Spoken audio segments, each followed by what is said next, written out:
بسم اللہ الرحمن الرحیم۔ میں ہوں ڈاکٹر محمد یونس۔ آپ میرا یوٹیوب چینل دیکھ رہے ہیں۔ بڑے عرصے کے بعد آج میں دوبارہ ویڈیو بنانے لگا ہوں۔ کچھ ناگزیر وجوہات کی بنا پر ویڈیو نہیں بنا سکا۔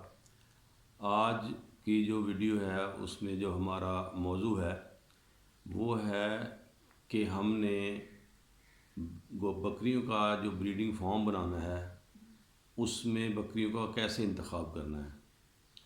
ہمارے پاکستان میں کئی قسم کی بکریوں کی نسلیں ہیں، جن کے اندر بیتل نسل ہے، نکری ہے، کموری ہے، ٹیڈی ہے، دیرہ دین پناہ ہے۔ جو بیتل ہے وہ اسے ہم لیل پوری بھی کہتے ہیں، جس کا رنگ جو ہے وہ بلیک وتھ وائٹ پیچز ہے۔ اب بکریوں کا فارم جب بنانے جا رہے ہیں تو اس کے لیے سب سے پہلے ہم نے یہ فیصلہ کرنا ہے کہ آپ نے بکریوں کا فارم کس مقصد کے لیے بنانا ہے۔ یعنی آپ گوشت کی پیداوار کے لیے فارم بنانا چاہتے ہیں یا دودھ کی پیداوار کے لیے فارم بنانا چاہتے ہیں۔ اگر تو آپ گوشت کی پیداوار کے لیے فارم بنانا چاہتے ہیں تو پھر اس میں آپ نے اس کے حساب سے بکریوں کی نسل کی سلیکشن کرنی ہے۔ اب زیادہ تر جو ہے وہ بیتل جو نسل ہے بکری کی اور ٹیڈی، اس کا فارم بنایا جا سکتا ہے، کیونکہ بیتل اور ٹیڈی نسل جو ہے وہ پاکستان کے کسی بھی خطے میں آرام سے پل سکتی ہے، اس کی بڑھوتی ہوتی ہے۔ باقی تقریباً نکری ہے، کموری ہے، یہ جو بکریاں ہیں، ان کی جو نسلیں ہیں، یہ عموماً ان کا جو مخصوص علاقے ہیں ان میں زیادہ تر جو ہے نا ان کی بڑھوتی ہوتی ہے۔ پھر اس کے بعد ہے دودھ کی جو ہے پیداوار کے لیے فارم بنانا۔ اب دودھ کی اگر پیداوار کے اپنے فارم بنانا ہے تو اس میں سب سے اچھی جو نسل ہے وہ صرف دیرہ دین پناہ کی ہے، کیونکہ اس کے اندر دودھ دینے کی جو صلاحیت ہے وہ زیادہ ہے۔ گو کہ نکری، کموری، بیتل، ان کی بھی دودھ دینے کی صلاحیت ہے، لیکن یہ جو دودھ ہے ان کا 1 سے 2 لیٹر تقریباً روزانہ کا دودھ ہوتا ہے، جبکہ دیرہ دین پناہ کی جو بکری ہے اس کا دودھ اگر آپ اس کو اچھی خوراک دیتے ہیں، اچھا منڈا ڈالتے ہیں تو روزانہ آپ 5 سے 6 لیٹر اس سے دودھ لے سکتے ہیں۔ اب جب آپ دودھ کی پیداوار کے لیے اگر فارم بنائیں گے تو اس کے اندر چند چیزیں جو ہے نا بکریوں کی سلیکشن میں دیکھنی پڑتی ہیں۔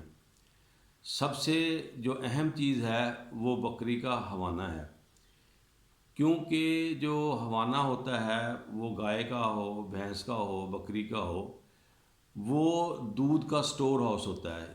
یعنی دودھ یہاں پر آ کر جمع ہوتا ہے، اور جو تھن ہیں وہ سمجھیں ٹوٹیاں ہیں، وہاں سے ہم دودھ نکالتے ہیں۔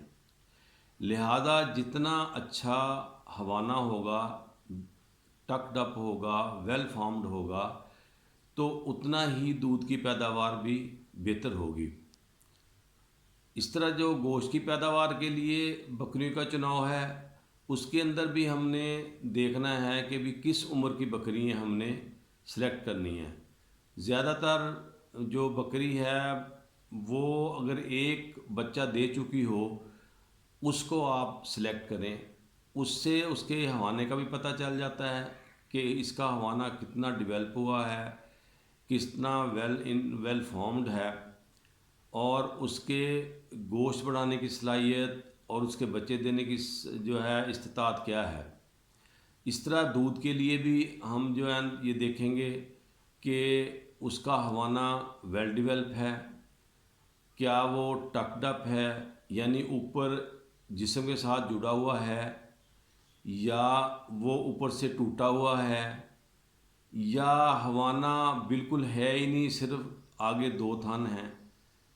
جیسے کہ ابھی آپ یہ اس تصویر میں دیکھیں گے کہ اس کے اندر آپ دیکھیں گے کہ بھی یہ جو ہوانہ ہے یہ ٹکڈ اپ ہے، یعنی کہ جسم کے ساتھ جڑا ہوا ہے۔ ابھی آپ یہ ذرا تصویر دیکھیں کہ اس کا جو ہوانہ ہے یہ جسم کے ساتھ جڑا ہوا ہے، اور یہ ہوانہ بالکل ویل فارمڈ ہے، اور آپ دیکھیں اس کے جو تھن ہیں ان کے جو درمیانی فاصلہ ہے وہ بھی بالکل ٹھیک ہے، اور تھن بھی آپس میں برابر ہیں۔ تو جب بھی آپ نے دودھ کی پیداوار کے لیے جانور سلیکٹ کرنا ہے تو اس کے اندر آپ نے یہ ہوانے کے بارے میں ضرور دیکھنا ہے کہ ہوانہ ویل ڈیولپ ہو، ٹکڈ اپ ہو، اور جو ہے وہ لٹکا ہوا نہ ہو۔ جیسے اب اگلی تصویر میں آپ کو دکھاؤں گا۔ اب آپ اس تصویر میں دیکھیں، یہ جو ہوانہ ہے یہ ٹکڈ اپ نہیں ہے، ویل ڈیولپ تو ہے لیکن ٹکڈ اپ نہیں ہے، یعنی یہ اوپر کا جو اس کا حصہ ہے یہ جسم سے ٹوٹا ہوا ہے، لہٰذا اس قسم کا جو ہوانہ ہے وہ بھی ٹھیک نہیں ہے، کیونکہ جب اس کے اندر دودھ سٹور ہوگا تو یہ مزید نیچے لٹک جائے گا، یعنی اس کے جو اوپر والے مسل ہیں وہ آلریڈی ہی کمزور ہیں۔ تو اس قسم کے ہوانے والی جو بکری ہے کو دیکھیں، اس کو بھی آپ اس نے کا سلیکٹ ہوانہ نہیں ہے ہی کرنا۔ نہیں۔ یہ دیکھیں کہ اس کے تھن تو بہت لمبے ہیں اور بڑے بڑے ہیں، مگر ہوانہ بالکل بھی نہیں ہے۔ جب ہوانہ ہی نہیں ہے تو دودھ کہاں پر سٹور ہوگا؟ دیکھنے میں تو یہ تھن ایسے لگ رہا ہے کہ بھی اس کے اندر بہت دودھ ہوگا، مگر ایسی بات نہیں ہے، کیونکہ ایسی جو بکری ہوتی ہیں اس کو جب بار بار دودھ نکالا جاتا ہے تو تھن بڑے ہو جاتے ہیں، تو اس لیے یہ جو تھن ہے یہ آئیڈیل نہیں ہے، اور یہ بکری کا ہوانہ بھی آئیڈیل نہیں ہے۔ تو جب بھی آپ اس قسم کی بکری دیکھیں، اس کو اپنے دودھ کی پیداوار کے لیے جو فارم بنانے جا رہے ہیں، اس کو مت آپ سلیکٹ کریں۔ میں نے جو آپ کو تصویروں کے ذریعے حوانے کے متعلق بتایا ہے، ان چیزوں کو مد نظر رکھنا ہے اور پھر آپ نے بکریوں کا انتخاب کرنا ہے۔ ابھی آپ کا اپریل کا مہینہ گزر چکا ہے، مجھے امید ہے کہ آپ نے اپنا بریڈنگ سیزن ختم کر دیا ہوگا، کیونکہ اب مئی شروع ہو چکا ہے۔ اگر ہم اس ماہ میں بھی بریڈنگ کروائیں گے تو آنے والے جو بچے ہیں وہ سخت سردی میں آئیں گے، ان میں اموات کے زیادہ چانسز ہیں۔ لہٰذا اگر آپ نے بریڈنگ سیزن ختم نہیں کیا، اپنے بکرے کو اپنے ریوڑ سے علیحدہ نہیں کیا، تو برائے مہربانی آپ اپنا بکرا ریوڑ سے علیحدہ کر دیں۔ میرے اس چینل پر جو نئے لوگ آئے ہیں، نئے لوگ ویڈیو دیکھ رہے ہیں، ان سے درخواست ہے کہ وہ میرے اس چینل کو سبسکرائب بھی کریں اور گھنٹی کا بٹن دبا دیں، تاکہ آنے والی جتنی بھی ویڈیو ہیں وہ آپ کو بر وقت مل سکیں۔ انشاءاللہ اگلی ویڈیو میں ملاقات ہوگی، کیونکہ یہ مئی کا مہینہ چل رہا ہے تو ہم اگلی ویڈیو میں پلورو نمونیا پر بات کریں گے۔